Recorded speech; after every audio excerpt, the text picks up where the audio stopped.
Hello दोस्तों, तो स्वागत है मेरे यूट्यूब चैनल में। और आज हम पढ़ने वाले हैं भारत के महान न्यायवादी के बारे में।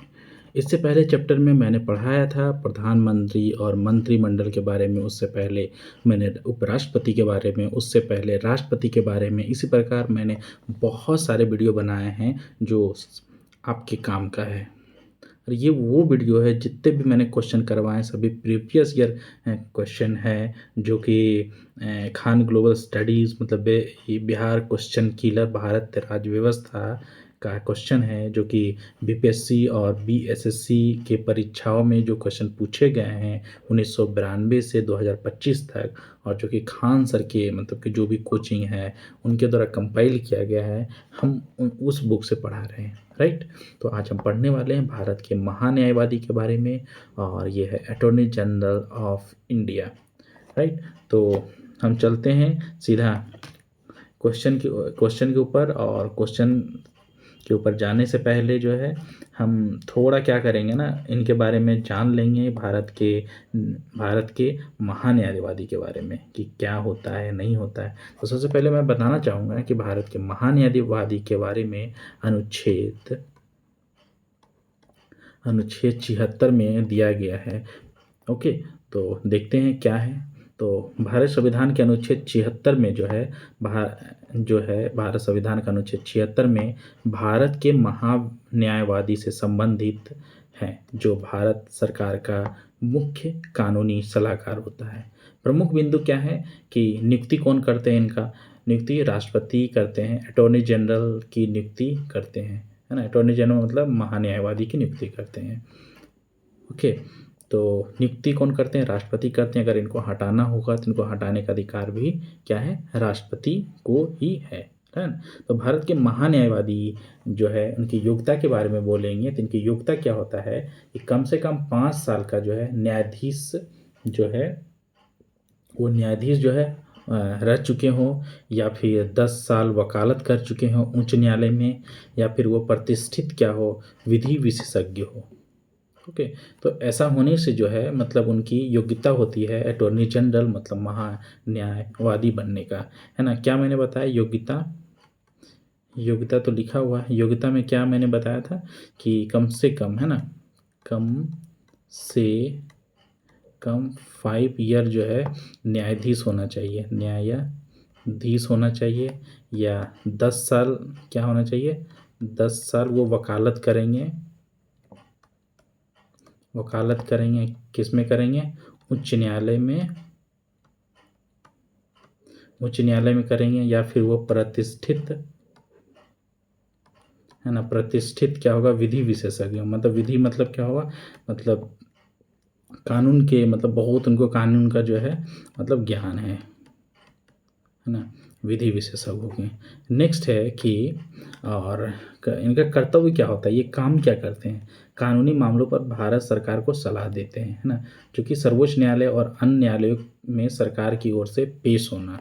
ओके, तो अधिकार क्या है, संसद की कार्यवाही में भाग ले सकते हैं इसका, है ना, परंतु मतदान नहीं कर सकते। इसका मतलब क्या है कि अगर वो लोकसभा हो या फिर क्या हो, राज्यसभा हो, है ना, वो दोनों सदन में, है ना, उनको जो है भाग लेने का अधिकार है, वो भाग ले सकते हैं, प्लस बोल सकते हैं, है ना। बोलने का मतलब कि अपना विचार दे सकते हैं, लेकिन वहाँ पे वो वोट नहीं कर सकते।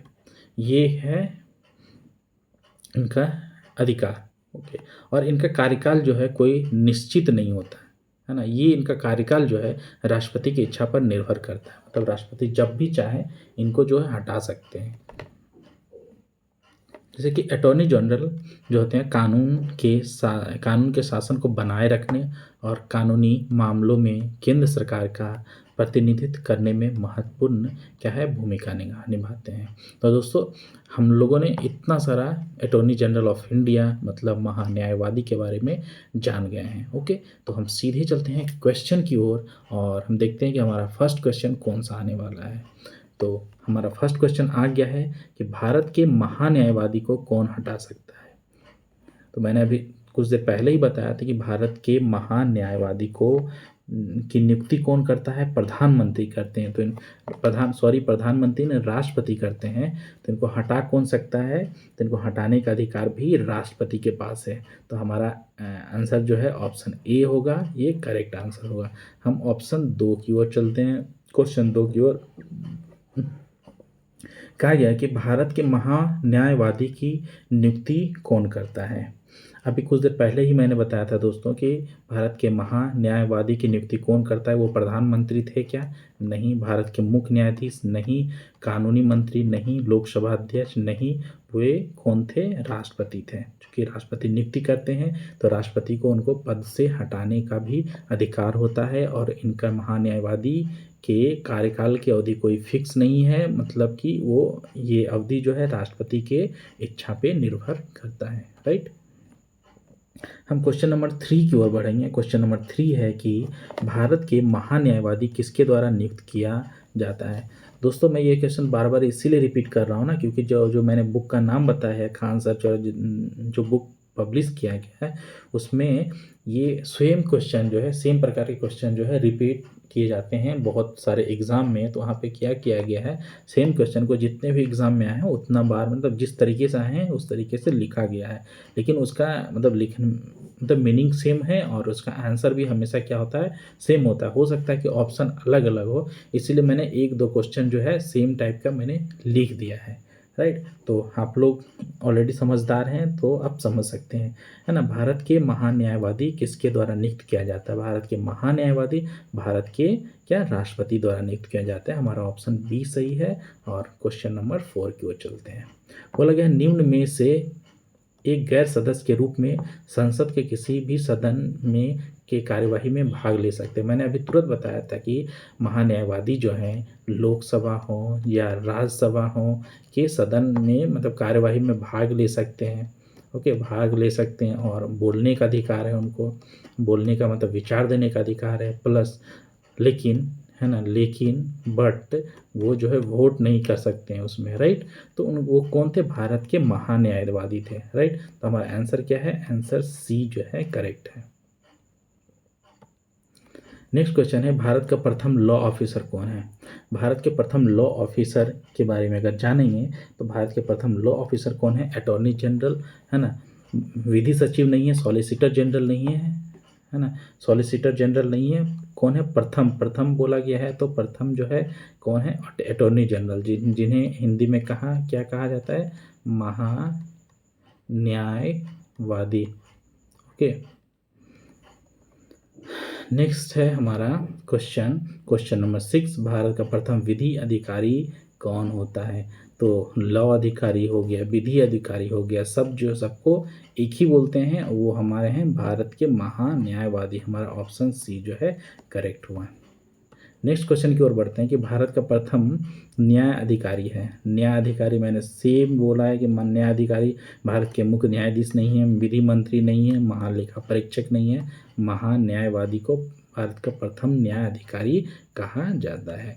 नेक्स्ट है कि सॉलिसिटर जनरल निम्नलिखित में से क्या होता है? सॉलिसिटर जनरल का मतलब होता है कि जैसे कि हमने अभी बताया था कि महान्यायवादी जो होता है प्रथम कानूनी सलाहकार होते हैं। महान्यायवादी जो है ना, वो क्या होता है? प्रथम कानूनी सलाहकार होते हैं और ये सॉलिसिटर जनरल जो होते हैं सेकेंड नंबर पे होते हैं, है ना। तो सॉलिसिटर जनरल क्या है? सॉलिसिटर जनरल में क्या होता है? ये भी कानूनी सलाहकार होते हैं, लेकिन इनका नंबर जो होता है सेकेंड नंबर होता है। राइट। तो ये हो गया दोस्तों। आज इसमें जो है टोटल 8 क्वेश्चन ही थे और इसके बाद हम देखिए कौन सा चैप्टर पढ़ने वाले हैं, तो उस चैप्टर पे जाते हैं। फिर उस चैप्टर का ओवरव्यू लेंगे, मतलब उसके बारे में थोड़ा जानेंगे और फिर हम जो है क्वेश्चन सॉल्व करने की कोशिश करेंगे। तो नेक्स्ट हमारा चैप्टर है नियंत्रक एवं महालेखा परीक्षक, जिसे अंग्रेजी में कहते हैं controller and auditor general of India. इनका वर्णन जो है आर्टिकल 148 में किया गया है। मतलब ये क्या है? एक संवैधानिक है ना, संवैधानिक पद है। राइट।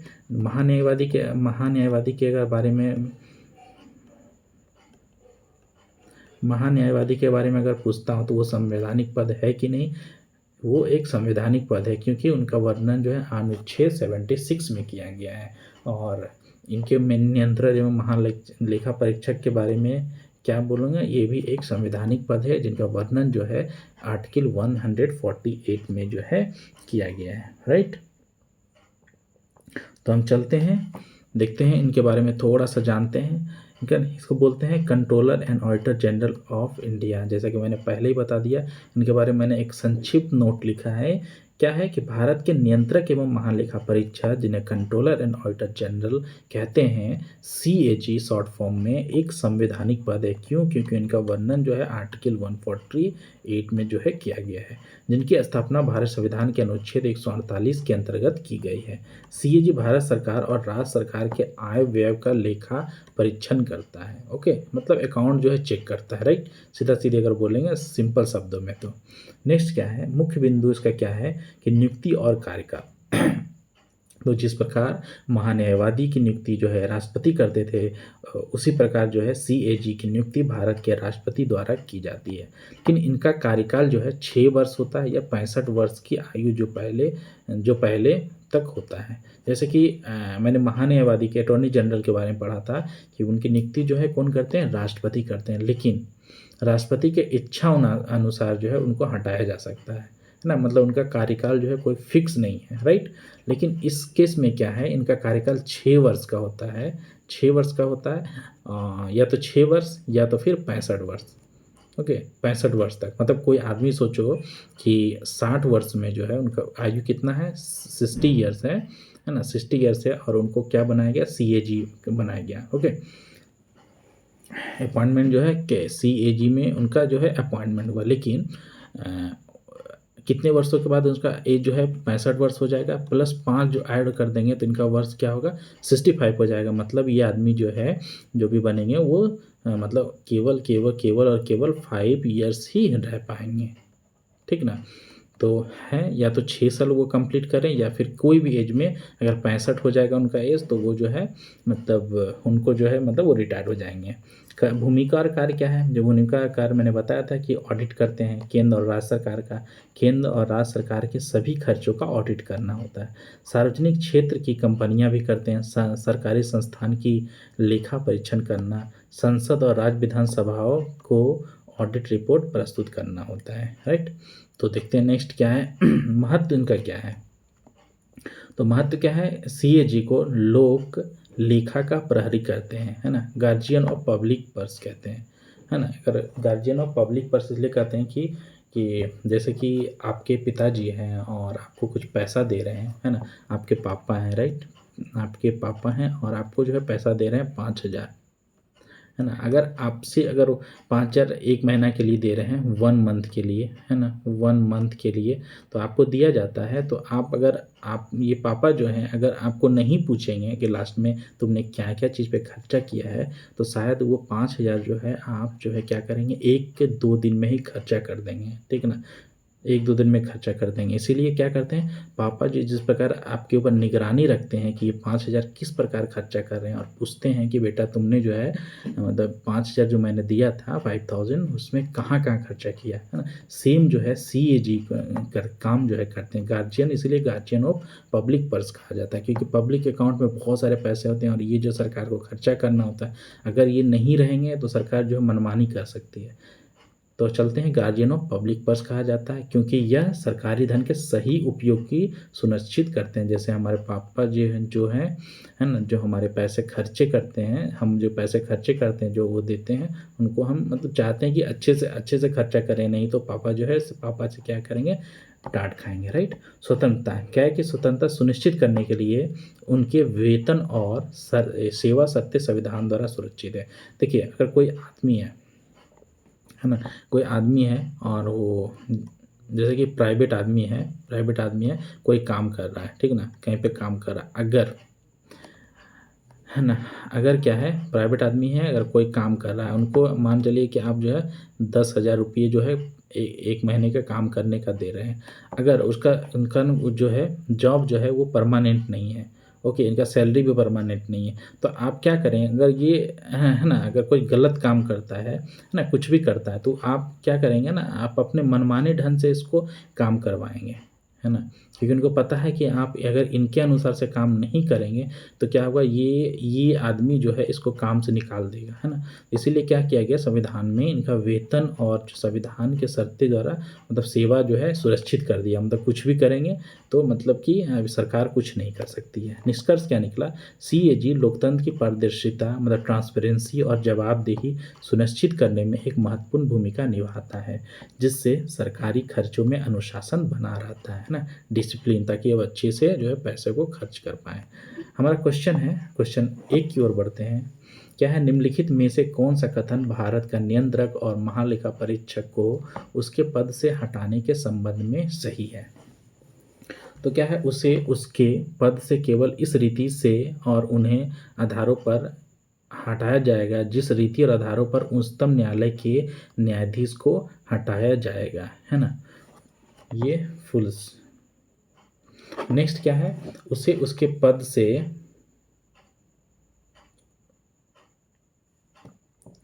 है ना, उसे उसके पद से इस रीति से उन्हें आधारों पर हटाया जाएगा जिस रीति से जिन आधारों पर उच्चतम न्यायालय के न्यायाधीश और भारत के उच्चतम न्यायालय, है ना, उच्चतम न्यायालय के न्यायाधीश को हटाया जाएगा। तीसरा है, उसे उसके पद से राष्ट्रपति अपने विवेक अधिकार से हटा सकता है। देखिए, राष्ट्रपति वाला तो ऑप्शन गलत हो गया। उसे उनके पद से इस रीति से हटा से और उन्हें आधारों पर हटाया जाएगा जिस रीति आधारों पर उच्च न्यायालय के न्यायाधीश को हटाया जाता है ना। तो अब देखते हैं हम क्या है इसका मतलब कि इसका ऑप्शन क्या होगा, है ना। तो बोला जाता है कि भारत के जो है नियंत्रक एवं महालेखा परीक्षक जो है क्या होता है, एक संवैधानिक पद है ना।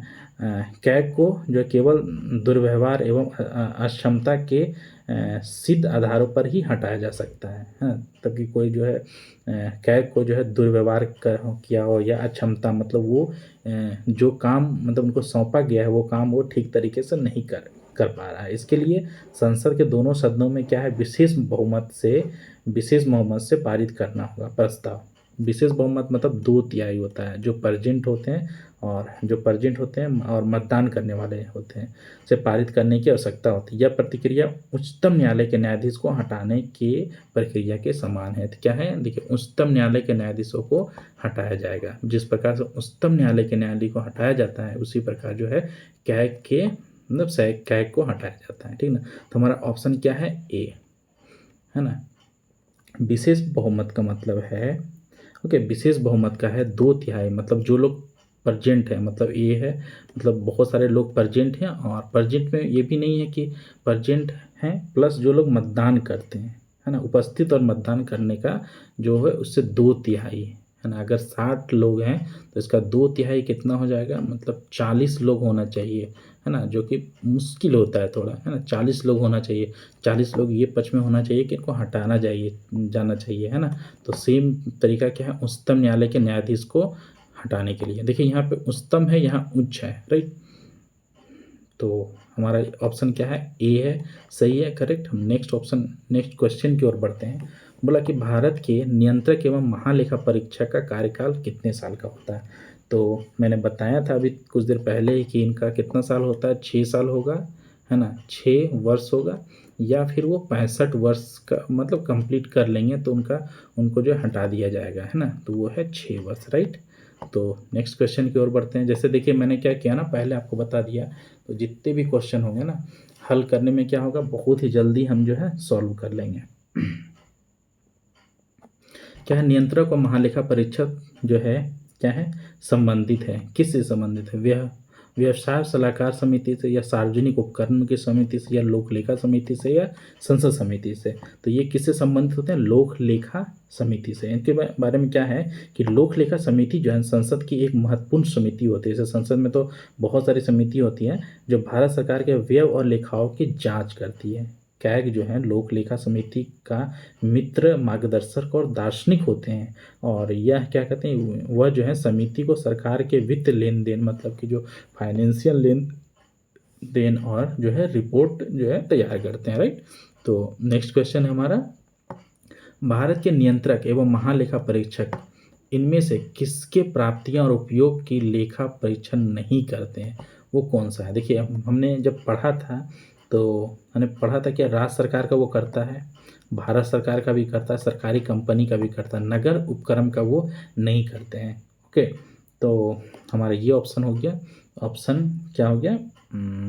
ऑप्शन ए हो गया करेक्ट आंसर, राइट। तो भारत के सीएजी नियंत्रक एवं महालेखा परीक्षक की नियुक्ति कौन करता है?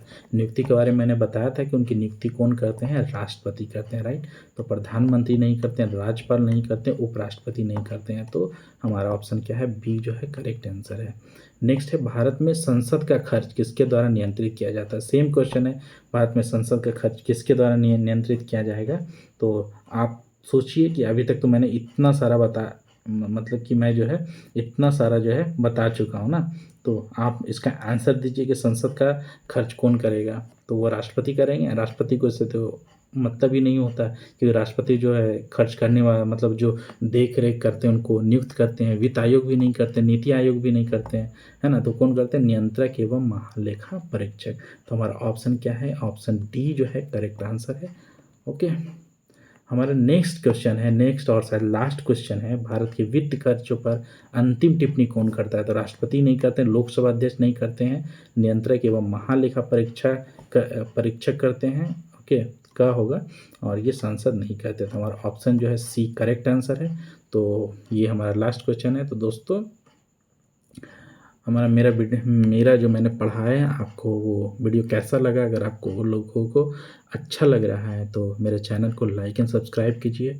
तो मिलते हैं नेक्स्ट वीडियो में, और नेक्स्ट वीडियो में हम पढ़ने वाले हैं राज्यसभा के बारे में, मतलब राज्यसभा के बारे में, और राज्यसभा से रिलेटेड जितने भी क्वेश्चन जो है 1992 से 2025 तक जो भी क्वेश्चन पूछे गए हैं, हम उन सभी क्वेश्चन को सॉल्व करेंगे। ओके, तो मिलते हैं नेक्स्ट क्लास में। ओके।